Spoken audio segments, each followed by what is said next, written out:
Bonjour, bienvenue dans Parlons peu, parlons sexe sur Doctissimo. Aujourd'hui, je vais vous parler d'une discipline que je connais un petit peu puisque je la pratique depuis 20 ans, c'est la sexothérapie.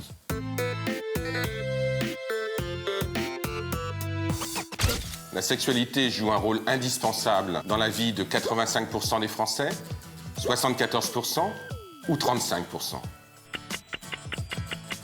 En fait, il s'agit de 74%. On s'aperçoit donc qu'il y a une grande majorité de Français qui pensent que la vie sexuelle est indispensable à leur santé de manière générale, leur santé personnelle et bien entendu la santé du couple aussi.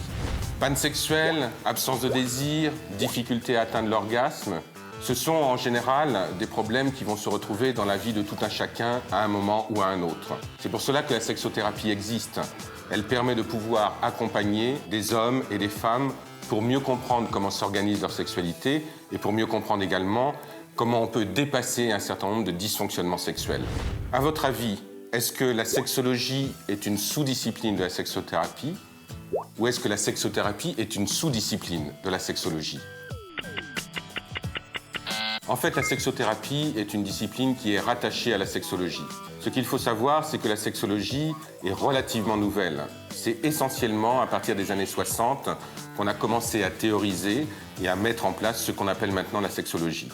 Cela est dû à deux chercheurs américains, Master et Johnson, qui ont, pendant un certain temps, observé des couples en train d'avoir des relations sexuelles et qui ont commencé à comprendre comment la sexualité humaine était en train de s'organiser. En fait, la sexologie va s'intéresser au fonctionnement anatomique et organique de la sexualité. La sexothérapie, elle, s'intéresse beaucoup plus à la vie et à l'histoire d'une personne et à comment, au cours de son histoire, les dysfonctionnements sexuels ont pu se mettre en place. Souvent, dans mon cabinet, je reçois des personnes seules qui souffrent de problèmes sexuels et qui aimeraient bien venir avec leur partenaire. Mais celui-ci est réticent à une consultation sexothérapeutique. Consulter à deux n'est pas une obligation, mais bien souvent, ce que je rencontre, ce sont des couples qui viennent consulter alternativement. À un moment donné, il est bien quand même que le couple puisse arriver à faire la démarche de consulter ensemble. Parce que le sexothérapeute va leur proposer des exercices ou des conseils que le couple va devoir ensuite réaliser dans leur intimité. Certains de mes patients sont parfois surpris des exercices qui peuvent être proposés dans le cadre d'une séance de sexothérapie. En fait, le premier exercice consiste à pouvoir apprendre à communiquer ensemble, à se dire quels sont les besoins sexuels que l'on a, quels sont les fantasmes. Parce que bien souvent, la problématique du couple est une problématique d'absence de communication. Donc dès que la communication recircule, le désir peut recirculer. En dehors de ça, les exercices qui sont proposés en sexothérapie sont très simples. Il s'agit de revenir au jeu sexuel, au massage, à l'attention qui est portée à l'autre. En fait, de pouvoir remettre à l'intérieur du couple une circulation du désir, que le plaisir puisse ensuite se développer au sein même de la sexualité du couple.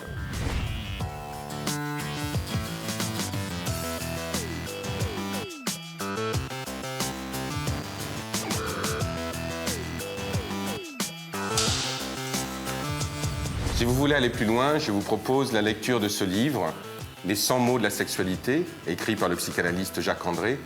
Et je ne résiste pas au plaisir de vous proposer également ce livre, Sexothérapie, ces confidences qui soignent, écrit par un certain Alain Héril. Voilà, si vous voulez continuer à me voir, abonnez-vous, c'est par là. Et je vous dis au revoir.